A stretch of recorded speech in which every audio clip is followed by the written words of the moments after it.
Question answered.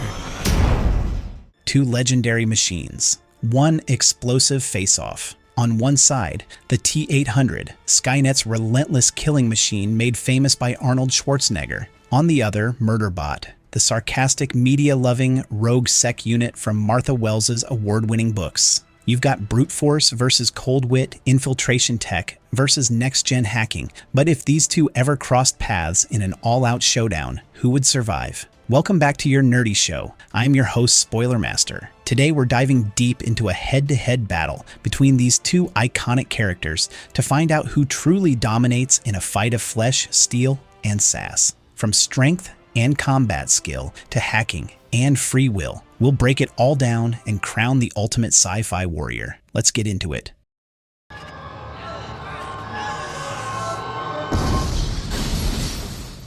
Round 1. Strength and durability. Let's start with the T-800. Designed by Skynet for infiltration and assassination, the T-800 is a walking tank. Its hyperalloy combat chassis is covered in living tissue, allowing it to pass as human until it doesn't. This Terminator can take massive punishment. In the original film, it walked through bullets, fire, and even a truck crash, still capable of pursuing its target. The T-800 has been crushed, shot, burned, and even blown up, and it just keeps coming. Murderbot, on the other hand, is a sec unit, a security android part organic, part machine. It's strong and fast, capable of breaking bones and lifting heavy equipment with ease. It also has advanced armor and redundant systems that let it keep fighting even after sustaining serious damage. But Murderbot wasn't built for sheer warlike endurance like the T-800. It's designed more for balance, protection,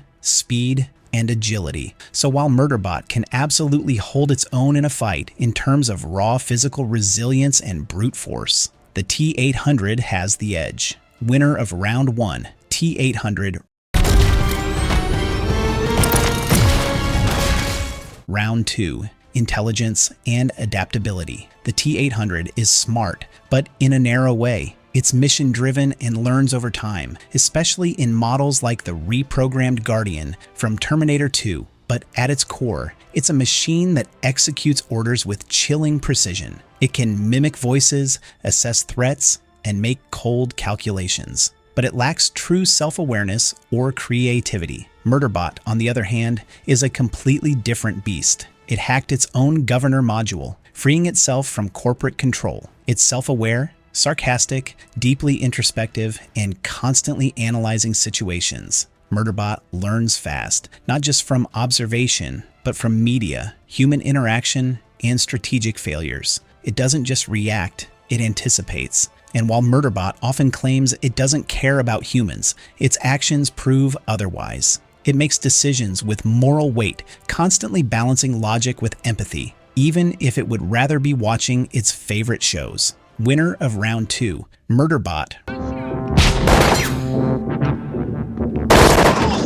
Round 3, combat skill. When it comes to raw combat skill, the T-800 is terrifying. Programmed with advanced hand-to-hand and firearms expertise, it doesn't feel fear, fatigue, or hesitation. It's a killing machine through and through. The T-800 moves with purpose and eliminates threats with brutal efficiency. Murderbot, however, isn't just a fighter, it's a tactician. It excels at assessing environments, planning ambushes, using cover, and choosing when to engage. It's also been shown taking down multiple threats in seconds, using non-lethal and lethal force depending on the situation. While it prefers not to kill when pushed, it becomes a one-unit army. Unlike the T-800, Murderbot doesn't just go in guns blazing. It calculates, it adapts, it improvises. In a confined space with no room to think, the T-800 might dominate. But in a dynamic setting, Murderbot's smarter approach gives it the edge. Winner of Round 3, Murderbot. Makes sec units check client activity logs periodically. That is an invasion of privacy. Round 4, hacking and tech superiority. This round is no contest. The T-800 is a marvel of 1980s futuristic tech, but it's not a hacker. It's built for infiltration in the physical sense,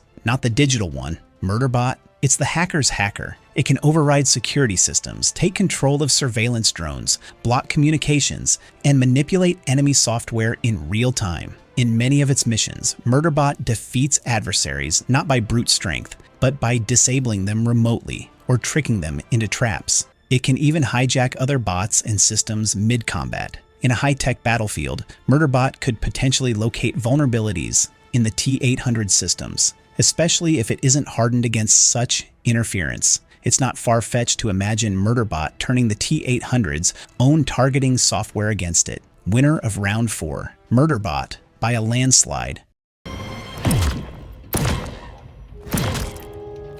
Round 5. Motivation and free will. The T-800 follows orders. Even when reprogrammed for good, it exists to fulfill a mission. Its sense of self is limited to that task. While this makes it predictable and relentless, it also limits its ability to choose or evolve. Murderbot, in contrast, is fully autonomous. It chooses its path, even when that path is confusing, emotional, and contradictory. It struggles with identity, morality, and purpose. But in doing so, it becomes more human than machine. It can pivot, adapt, and grow. This means that in a long-term conflict, Murderbot could change tactics, build alliances, or find unexpected solutions. The T-800 would just keep marching forward, even if that march leads to its own destruction. Winner of Round 5, Murderbot.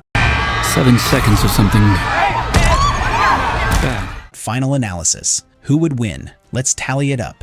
Out of 5 rounds, T-800 wins 1, strength and durability. Murderbot wins 4, intelligence, combat strategy, hacking, and free will. So what does this tell us? In a direct fist fight, the T-800 might crush Murderbot with its superior physical power. But combat isn't just about who can punch harder. In a real-world scenario, a high-tech environment with access to tools, networks, and time to plan, Murderbot has the clear upper hand. Murderbot would never go toe-to-toe with a Terminator unless it had to. It would hack a drone, disable a power grid, manipulate the terrain, or just escape and regroup. And if it did have to fight, it would fight smart. It would find the T-800's weakness and exploit it. This doesn't diminish the Terminator. It remains one of the most iconic and formidable machines in science fiction. But in a battle of brains, adaptability, and layered strategy, Murderbot comes out on top. Stay calm. Our nerdy thoughts. Murderbot wins, unless it's a cage match. If you drop them both in an arena with no escape and no tech to hack, the T-800 might take it. But that's not how the world works. And it's not how Murderbot fights. This isn't just a battle of steel and flesh. It's a battle of intelligence, autonomy, and evolution. In the end, the killer robot from the future loses to the reluctant guardian from a corporate dystopia. And when it's over, you know Murderbot would walk away from the battlefield, patch itself up, and queue up its favorite media feed. Because even RogueSec Unit S need downtime. Thanks for watching, and let us know in the comments, who do you think would win, Murderbot or the T-800? And which sci-fi matchup should we explore next? If you enjoyed this showdown, hit that like button, subscribe for more sci-fi battles, and tell us in the comments, who should Murderbot fight next? Until then, stay curious and stay human or not. No, what the heck, I'll laugh anyway.